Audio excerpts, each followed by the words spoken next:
Do you enjoy sharing your life on social media, or is that something that stresses you out? I definitely enjoy sharing my life on social media for the stuff that I do share, right? I feel like we three have this in common. We're not, I don't think we're very active on social I media don't think in we're the general. most, particularly active, um, active on bucks. Yeah, Not there. artworks. I like that. Everyone was like awkward turtle. I was like, what's the word? Like active aardvark? Yeah, I just said. So, what was the best advice you got as a young actor or actress?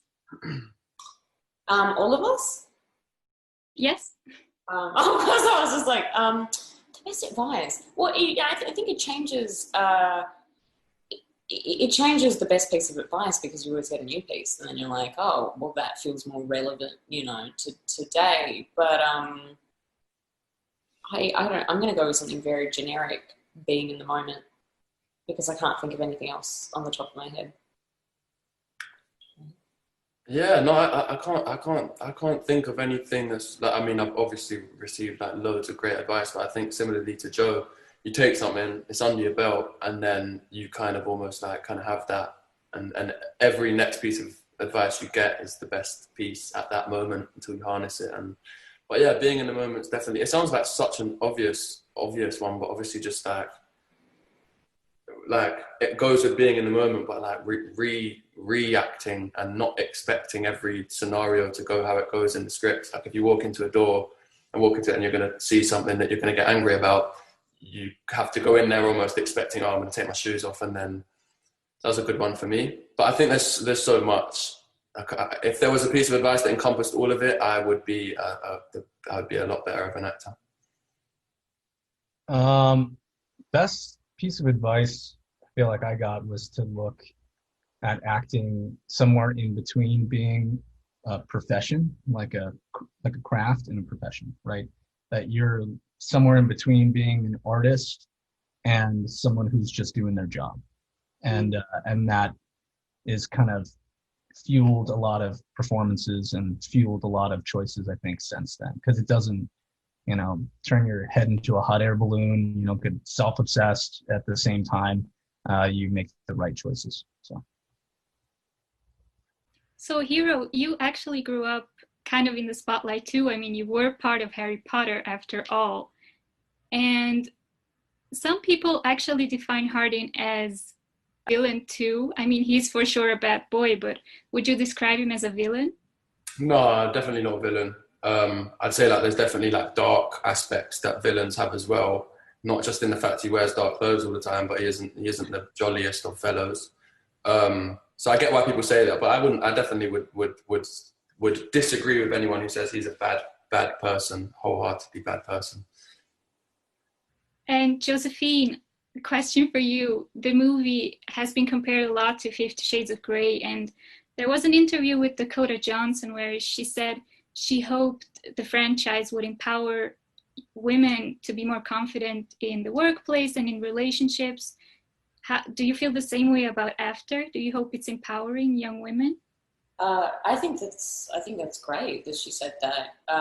Well, yeah, and not even just going off what I think, but going off reality. I've been told so many stories by Anna, the author, about girls messaging her and telling her those stories about how the books help them talk about something with their family, or get out of a situation, or just grow as a human being. And I think the reality is these stories, it's helped so many young women gain a sense of like confidence and decrease shame around like the topic of sexuality.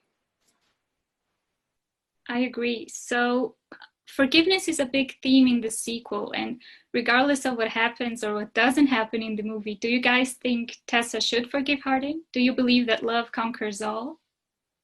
I think if she doesn't, we might run out of stuff to shoot. Yeah.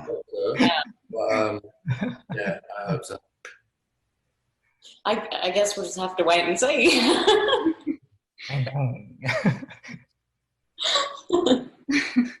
So Tessa has come a long way since the first movie, which I guess change was the big thing in the first one. Did playing this role change you in some way, or did you learn something from Tessa? I'm sure I did. It's difficult to sort of, I was saying this the other day, when something becomes your new normal, it can just be difficult to figure out what like has changed. But yeah, I think just in my life, like I've learned so much more about how a set works and the roles and the behind the scenes of the industry and so much with that. And yeah, I think every character you play teaches you something. I'm not sure I can put into words what it's taught me yet, though. I might figure it out later. So Tess and Hardin are obviously very different. Do you agree that opposites attract? Not always. No. I think there's a lot. And just talk more. Yeah. I mean, I think there's more to it than that, but yeah, it's all circumstantial, isn't it?